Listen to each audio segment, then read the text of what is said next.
Welcome to Geopolitics Demystified. I'm your host, S.L. Canthan.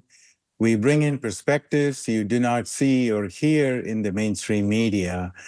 Today, we have a wonderful guest, Professor Glenn Diesen. He's a political scientist and geopolitical analyst from Norway. He's very popular on social media, so you can see a lot of his the interviews on YouTube, etc. Welcome, Professor. Thank you. It's good to see you. So I would like to start off with the big picture. What are the biggest geopolitical challenges or are the changes that are happening in the world right now? Because for a regular person, it may seem like the world is just going on about in the normal way. But we know that there are some huge structural changes happening to the world order. So how would you describe them? Well, first, it's a very important time in the world because the entire unipolar world order was set up after the Cold War has effectively come to an end. This is the past 30 plus years of effectively the United States leading the world, resting its legitimacy on liberal democracy. But in a much wider context, I would say we're seeing 5 centuries of Western leadership coming to an end. Now you can start the time around the beginning of the 16th centuries when European maritime powers began to organize the world under its own trade routes, establishing these trade post empires and such. But of course, thereafter also with the Industrial Revolution taking the lead. But look at today, the main countries now challenging the system or effectively connecting the world through new physical connectivity. The Chinese is taking the lead, but many other centers of the world are doing the same. We're seeing technological leadership also going away from the West, industrial might, the financial instruments. So across the board, you're seeing the whole huge economic shift, putting an end to 500 years of Western leadership. And of course, also in the midst of this, also ending the unipolar world order. So I think this is the main challenge we have today, because this is not happening with full consensus, as we obviously see. That is, the West is trying to pull back and hold unipolarity. Indeed, many voices in Europe are warning, for example, if we lose the war in Ukraine, the West golden era will be over. So the idea is if we can just crush the Chinese economy, defeat the Russians, then we can kind of go back to the way the things were in the 1990s. But the problem is this is not just simply a Chinese or Russian issue. This is the wider world who doesn't want to go back. So you see the West pulling towards unipolarity, the rest of the world preferring multipolarity. So we're pulling in mutual opposite directions. And for this reason, we see a lot of conflicts emerging. There's a bit of a vacuum in terms of what is legitimate, what is legal. And it's a very dangerous time as we're in this interregnum. Now, a key challenge is therefore also, I think, in the West. This is something we should be discussing, which we're not, which is how do we envision the new world? Because we keep saying, well, the Chinese, for example, they don't have our values. They should not be allowed as such to be the leading economy. But so this also reflects, I guess, a challenge with our own. Can we imagine a world where the West doesn't lead because we're not leading anymore? And how is it possible to adjust to this reality? What would this new world look like? As since we established a modern world order 5 centuries ago, we haven't really seen much. The West's been able to call all the shots. So this is an entirely new world. This is going to be very difficult. This is a world where China will be the leading economy. We also have to question, is it possible to continue to have a Europe where somehow the largest country in Europe, Russia, in terms of population, landmass, economy, military, that they are the only country in Europe that shouldn't have a voice in the main European institutions? How will this produce stability and peace? So I think the way we engage with the world. Usually now when we go to, Western countries go to India, or China is effectively telling them, listen, you can't deal with the Russians and us, choose us or them. That only worked in the 90s when we were the only center of power and there were a lack of alternatives. I think now countries, they do not want to have their foreign policy dictated anymore, which is why it seems absurd when a prime minister of Britain still goes to India and tries to tell them what their foreign policy should be. So we, as I say with these sanctions, we end up isolating ourselves.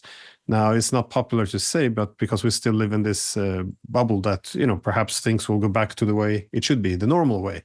And I think this is the main challenge going ahead.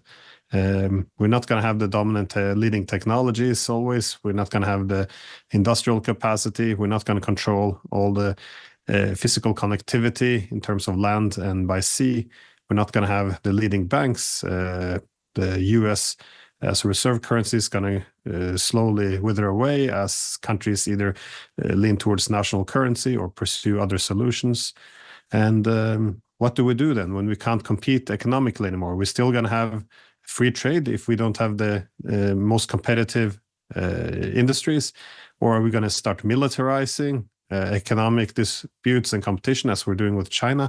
There's a lot of issues, and all of this falls under the context of a world which is no longer led by the West. And we should reflect on this instead of having this knee-jerk reaction where we seek to confront anyone who challenges the collective West's assumed right to continue to lead. So would you say that the Ukraine war is basically a symptom of this effort to maintain the unipolarity, the U.S. hegemony, and the Western domination? Yeah, I think definitely. I think it can be considered to be a second Crimean War, if you will. And this was also the objective in the 1850s. What French and British diplomats back then said very openly was if we can defeat the Russians in Crimea, we can push them out of the Black Sea, which is an important maritime corridor, and we effectively push them back into Asia, which is economically backward, stagnant, and kick them out of Europe. Now, this obviously was also the purpose of the Ukraine war. Now, we talk, everything now is colored in the words of freedom and democracy, but it was barely 20% of Ukrainians who wanted to join NATO between 1991 and 2014, and yet the US continued to push very hard to put Ukraine in NATO's orbit, even when Western leaders realized that this would likely cause a big conflicts with Russia and likely a war in Ukraine, which was very predictable. It would be like placing Russian troops in Mexico. It should have been common sense, and it was common sense, but it was decided to do it nonetheless. So I think the Ukraine war should definitely be seen in this context. It was a way to weaken a strategic rival and also a vital partner of China. So it's an effort to restore unipolarity. So it's a symptom of a failed unipolarity, but it's also now intensifying the process towards multipolarity. And you see this around the world when we fighting this war, only demanding military solutions, refusing diplomacy, essentially legalizing theft of hundreds of billions of dollars of sovereign Russian funds. The rest of the world is getting concerned that all rules are being thrown out the window in this effort to break Russia. So, so given the importance of maintaining the unipolarity and winning the Ukraine war and to push back Russia, what is the probability of a peaceful negotiation? Because Russia doesn't want to lose the Ukraine war, because that'll be the end of Russia as we know it. And as you said, the US doesn't want to let Russia win in the Ukraine war. And I don't know what is the strategic interest of Europe, because I would think that it would be in the best interest of Germany and others in Europe to have peaceful relations with Russia and to take advantage of the cheap natural resources and so on. So, so given that the U.S. doesn't want to lose, Russia doesn't want to lose, so what is going to be the future of Ukraine and the war? No, I agree, and it's not in the interest of Europe. And this has been my argument for many years, that the entire security architecture after the Cold War to redivide Europe, to remilitarize these dividing lines and move them towards Russian borders, that this was never going to be a recipe for peace and stability. It was a recipe for hegemony, and the consequence is that Europe will be less prosperous. It will be much weaker and more dependent on the United States. We're no longer going to be a subject of security. We're going to become an object. And this is quite obvious by how we're subordinating ourselves to the United States. So it's not great for us. I think solving the Ukraine crisis, I think first we have to address the issue of, because here in the West, we keep talking about it as a territorial conflict, but this was not initially a territorial conflict. Keep in mind that ever since the Soviet Union collapsed, the Russians insisted we had to find an initiative for creating a greater Europe, that is to avoid establishing new dividing lines. And we had agreements for this as well, which we're not following. But the main reason was, you can't put a dividing line between Russia and Ukraine because, this will very predictably result in war. So this is also what the Ukrainians and the Russians asked the EU for back in 2013. They said, instead of forcing the Ukrainians to choose between one side or the other in this bloc politics system, let's instead have a three-way solution, a trilateral agreement between the EU, Ukraine, and Russia. So Ukraine can be a bridge instead of a front line. And the EU said in no uncertain terms, no, they have to choose. This is not, we're not going to let Russia be a part of this. And this is what we saw after even the Minsk agreement. They were willing to reintegrate Donbass. The Russians were happy with this. We saw in 2022 as well, when they made the Istanbul peace agreement. The main thing the Russians wanted was neutrality. And this is the main problem we've had.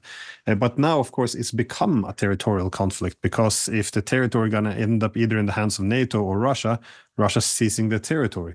I'm not saying it's legitimate or illegal or anything like this. I'm just saying this is the reality. They're not going to accept, Crimea becoming an American base and cutting them off from the Black Sea. It's not going to happen. So I think a peace agreement would have to require neutrality, which is very difficult to get now, given that NATO continues to double down and promising neutrality, NATO membership in the future.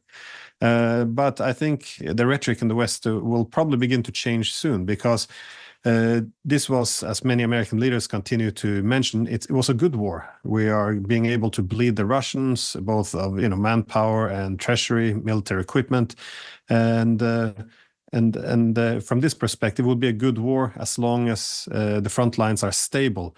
However, this is a war of attrition. That means you're weakening the adversary, you're knocking out its main military force. Once the military force has been depleted, that's when you go on the offensive, because then there's fewer costs when the defensive lines are, less defended. So we reached that point now where the Ukrainian army has been exhausted, and we see now the Russians are beginning to march forward across the entire front line. This changes the logic for the West, because as long as we're bleeding the Russians and the front lines weren't moving, it's a good war. But now when the Ukrainian army is collapsing and huge swaths of strategic territories are falling to the Russians, it's becoming a bad war. So I think we can expect to see some more openness to begin to talk to the Russians. And if this is not the case, we're going to have to escalate dramatically, because we're not going to be able to turn this Russian victory around unless we intervene directly. And if we really care about Ukraine, we should start to discuss neutrality, because, as I said, if its alternatives end up in the hands of Russia or NATO, Russia will take it. And my prediction is, if we don't want to sit down with the Russian and discuss neutrality, the Russians will take 4 more oblasts. So Kharkov, Dnipropetrovsk, Nikolaev, and Odessa. And if we want to make the Ukrainian nation survive, we should encourage talks and give a third alternative where Ukraine isn't part of us or them, but they can instead be a neutral buffer zone. The problem is, of course, we don't have any trust anymore. So we're going to have to, the Russians we want to have security guarantees for Ukraine in the West, but for the Russians, they will demand that the West cut itself militarily completely off from Ukraine. So it's going to be very hard to find a middle ground. And of course, the West can say, you know, the Russians didn't conquer all of Ukraine. We won. The Russians can say, you know, we defeated the collective NATO. We got the neutrality and rescued these Russian regions. They can claim victory. And we can find some meeting point in the middle. But for the Ukrainians, it's a loss overall. All of this was unnecessary. They could have kept the whole country, all their territory. None of their young men had to die. So there's nothing good which can come out of this for the Ukrainians. And there's no narrative of victory either. So for them, I think this is just a complete tragedy. Wow, what a disaster. So switching from Europe to the Middle East, and we look at what is happening with Israel and Gaza and all the other neighboring countries like Lebanon, Syria, Iran. So is what is happening in that region also a part of the geopolitical struggle to maintain the unipolarity, or is it something else? Well, I think the war is to some extent a consequence of U.S. hegemony, because as long as there was a U.S. hegemon, there's no need for the Israelis to ever make any compromises. And you see to some extent the same in Europe. Look at the way that, you know, very tiny Baltic states of, for example, Estonia with 1.5 million being very aggressive against its neighbor with 150 million. The only reason why they can bark like this is because they have America on their back. Now, and then this problem, there's no incentive to try to find a common peace and overcome a past with a lot of luggage. Now, with Israel, the problem is somewhat different. Of course, the Israelis are quite powerful, but not all powerful as they would like to project. But the U.S. hegemony nonetheless meant that the Israelis never really had to make a compromise with the Palestinians. They could always have their own way. My argument is that this has not been in Israel's interest, because what have they done now? They never had to accept for a Palestinian state. They could instead have the ambition to create a greater Israel, as it was. And this is very problematic, because in this area, when the Israelis can have greater Israel and effectively all the territory which the Palestinians are living on as well, there you have a problem, because how can you have a Jewish state? And, you know, I can be sympathetic to the idea that the Jews want to have their own nation state, given the horrific discrimination and the genocide of Jews in Europe. But how can you have a Jewish state when the Jews are only half the population? I think this is where the problem comes in. Either you can have apartheid policies where the Palestinians do not have the same rights as the Israelis, or you can ethnically cleanse them, which they're very openly speaking about in Gaza, just bomb them, bring enough pain until the rest of the world effectively lets them in, take them, or you can kill them all, which is then a genocide, or parts of the population, which makes it also a genocide. So I think this is the place we're at. And I mean, some people are very sympathetic to the Israeli policies, others are very opposed, but I think this foundational fact is where the point of departure of our discussion should be. How can you possibly maintain the Jewish state if you're only half the population?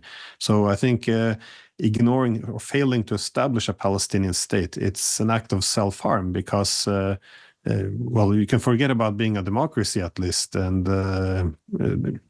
you have, of course, all these other problems such as apartheid, ethnic cleansing, and genocide. So yeah, this is my main concern. If there's no good answer to this, I think it's worth revisiting the question of establishing a Palestinian state. So will there be like a regional war? Because we saw, like right after 9/11, as Wesley Clark said, they wanted to defeat 7 countries in 5 years. And that was the goal of the neocons. starting with Iraq and then going through Syria, Lebanon, Somalia, and all the way up to Iran. So, so is that a fantasy still there? So is it what they want to accomplish eventually? Well, when General Wesley Clark revealed this ambition to knock out 7 countries in 5 years, that was back in 2001. This is America was at the height of its power, and it wasn't able to pull it off then. And well, it got pretty far on down that list, by the way. But nonetheless, it wasn't able to pull it off, and now its geopolitical situation has changed dramatically. They're not anymore doing this knocking out weak and medium-sized countries, although Iran probably wouldn't fit in that category. I guess it's too powerful. But the Americans are now more concerned about the return to great power rivalries, as they have these huge great powers like Russia and China to deal with. Of course, they wouldn't have to deal with it if you accepted a multipolar world where there's not only one center of power, but nonetheless. So I think there could be a regional war. Joe Biden once said, if there wasn't an Israel, we would have to create one, because it's effectively one big military base for the U.S. to project its power in the region. So, I think it all depends. I don't think the Americans want this. They would like to wrap up the war in Ukraine and wrap up the war in the Middle East and start to focus on China. So there's the next war. So because this is the main rival of the United States. So, but they can't accept defeat either. So if Israel escalates, which they're doing now with Hezbollah, and if they're able to pull the Americans into a direct war with Iran, then they will probably follow. And this is you can compare both Ukraine and Israel, by the way, that none of them can really win this war on their own. And the only way of succeeding is if they're able to pull in the United States. I think the Americans are able to stay out of Ukraine, but Israel is much, much more difficult. So I fear at least a larger Middle Eastern war. Wow. Okay. So you mentioned China, and they've done fantastic over the last 40 years. But the last 5-6 years, the U.S. has been trying very hard to contain them with trade wars. And then they have something like 1,000 different Chinese tech companies are under U.S. sanctions. They tried to kill Huawei. And they're now trying to kill the semiconductor industry in China, which is very, very crucial. So, and then some people are also talking about the slowdown in Chinese economy in terms of the real estate, the demographics, China getting older. So China was very successful in the last 40 years. But will China be able to overcome all its challenges and be successful in, say, the next 10, 15 years? Well, anything can happen, of course. I always want to be a bit careful and not to look in my crystal ball. But my expectation is that the American efforts to bring down China or bring down the Chinese economy, it will obviously slow down some of the expectations, given that supply chains are everything, and if you do everything you can to disrupt the supply chains, it's going to have an impact. But in the long run, it's China learning to live without the United States. They're diversifying away from America, either through new partners or developing greater strategic autonomy and even technological sovereignty. So I think the Chinese might end up coming on top of this in the long run. What is interesting, though, is in the past, the Americans were, whenever they tried to weaken the economy of the Chinese, they always justified this intervention into the market by referring to, democracy, human rights or putting the sanctions in the context of something moral, serving a higher principle. They're not doing it anymore, though. They are very, very open about that. Chinese is a rival. We're struggling to compete with them, so now there's a need to stick a pin in their wheel. So do whatever we can to sabotage there and roll back the technological and economic rise of China. So this is quite interesting, but it also points to the fact that America is not able to compete with the Chinese anymore. And I don't think this coercive efforts will have sustained success, because overall the problem is that America, they financialized their economy to too great of an extent. They developed a rent-seeking economy without the same industrial might as they had before. And if you don't have the industrial might, it's going to impact your innovations as well. In contrast, the Chinese built a very powerful industrial economy, which can be compared to what the Americans pushed or developed throughout the 19th century. So they have simply a much better foundation. Now, in terms of disrupting the Chinese supply chains, I think it will fire back at them, because China has a huge market. Look at the computer chips, for example. The Americans are supplying all of this, or not all of them, but to a very large extent, and also through their partners. Now, the goal of the Americans was to cut off their chips, go after Huawei. Huawei growing, by the way, and this will collapse China. And obviously the Chinese can make their own chips, but if they're not as cheap, that will make the rest of the supply chain less efficient. So, but for the Chinese, if they want to develop their own chip industry, they could put in protective measures. They can favor domestic companies. They can ban American producers. They could do all of these things, but that would go against the World Trade Organization. So they would be breaking rules. Domestic producers who would have some disruptions in their supply chains would not be happy. Foreign partners would lose a little bit of trust in China, but they never did this. But now the Americans did it for them. The Americans effectively cut them off all the chips. So look at Intel. Their whole China was their biggest market, and they cut themselves off. And so they cut themselves off, did immense damage to American technology industries. But the idea was, well, at least if we cut off one of our arms, the Chinese will collapse. So, it's a relative power. It's going to be a gain.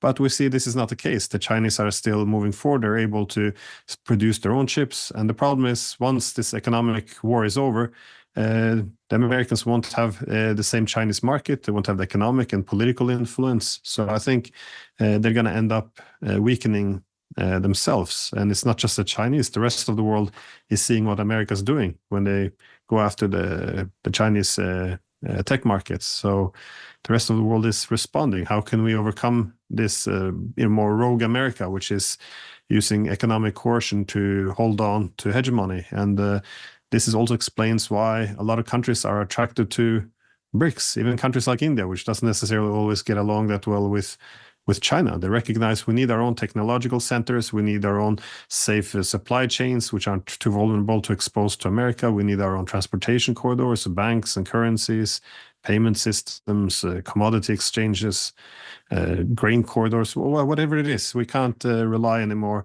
only on the United States, because when a hegemon is in relative decline, it will use its administrative control over the global economy more and more aggressively to hold down potential rivals. When they do this, they only create more incentive for the rest of the world to live without them. And that's what we're seeing. So yes, it's bringing some short-term pain, but in the long run, I think the Americans are digging a grave for themselves, which is why it's simply not in their interests. Wonderful analysis. Yeah, I agree. So one last question. Suppose if you were to sit with the leaders of Europe, Germany, France, Italy, Belgium, and all those people, and then they ask you, so Glenn, what should we do as the continent? What would you would tell them as the strategic plan for the next decade or the century? Well, first, recognize reality that multipolarity is here. Now, in a multipolar system, if you want to be an independent pole of power, you have to diversify your economic partners, because if you're too dependent and if you only have one partner and you're more dependent on them than they are on you, this asymmetrical economic interdependence is converted into loss of autonomy and influence. So if the Europeans only connect with the US, then and cut themselves off from the rest of the world, they will be less competitive economically, weaker, and more dependent on the United States. So as the world become new centers of power emerge everywhere, this has to reflect in European policy. So connect yourself closer to Russia, China. You don't have to cut yourself off from the United States, but if your policies don't reflect the actual international distribution of power, then there's no chance you can maximize your own prosperity and security. So, of course, the rise of China is a very big development, and one shouldn't be too naive either. This comes with both risks and opportunities. We don't discuss the opportunities enough, though. This is quite exciting, really, if you see this huge China emerging. Asia and Europe as the two opposite sides of this great Eurasian continent, they could explore a lot of exciting opportunities for technological cooperation, industrial cooperation. There's there's a lot of opportunities, and we're not sufficiently looking at this only as an opportunity and with some optimism. Instead, the objective seems to be to use all tools. We see this through the lens of the Cold War. Oh, this power in the East rising. Certainly now we have to militarize it. Let's prepare NATO. We list China as an enemy, and we begin to militarize our economic competition. I think this is the wrong way to go. I mean, I think we should avoid excessive dependence on China, but for me, this means we can still explore opportunities. We should have a vigorous industrial policy. We should aspire for a technological sovereignty, and we should position ourselves the best possible way in Europe by, again, diversifying our economic partnerships, avoid excessive dependence on any one state or region. But the way we're going forward now, everything in this bloc politics, I think, is definitely the wrong way to go. And I think a multipolar system can also create more benign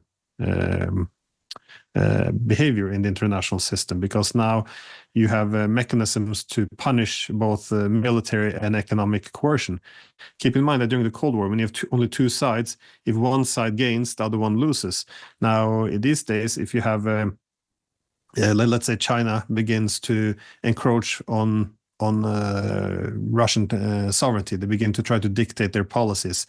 In the Cold War, if there was only these two centers of power, they could get away with it. One side gains, the other one loses. But these days, the Russians would then begin to lean a bit more towards Europe, lean a bit more towards India, and reduce their dependence on China. So they would end up punishing themselves. As long as there are other alternatives out there, it can function as a mechanism to punish this kind of coercion and then incentivize more friendly behavior. And indeed, use economics as a way to improve relations between states. This is why, by the way, you haven't seen China. It's been more or less respectful to Russia when they're operating along their borders. They seek to harmonize their interest. There's no competition to dominate Central Asia as many in the West predicted for like a decade now, simply because they would lose the Russians then. And I think this is overall how we should start to think in the West. We see, BRICS, for example, now Turkey might be joining BRICS, but they're a NATO member. They have to have loyalty to their bloc. But NATO is an alliance system. We compete for security against non-members. Look what BRICS is doing these days. They are seeking to use economics to bridge all these conflicts. So this is why we're not appreciating the idea that it's using economics to improve security between members, not against non-members. So you see this with China and India in the same bloc, with Egypt and Ethiopia, the Saudis, Arab Emirates, and as well as the Iranians. These are not countries who all are rallying against a common enemy. They are they are primarily seeking to learn to live in the same neighborhood and use economic connectivity to overcome political disputes. So I think there's a lot of opportunities which we can see come forth in this multipolar world. And as long as we only see it as a threat because we're so wedded to this idea that, well, we have to dominate, we have to be the one center of power, I think we're failing to seize all the opportunities. Everything is seen as a threat, and we end up undermining our own interests. So I wish there would be some more debates around this, some more discussions, but it's either the NATO way, or you're taking the side of whoever is our enemy at this time. Yeah, wonderful. All right, very wise words. Thank you so much for your time. And, so we would love to have you back some other time. And there is so much more I would like to discuss with you. Yeah, that would be my pleasure. Thank you so much. Thank you.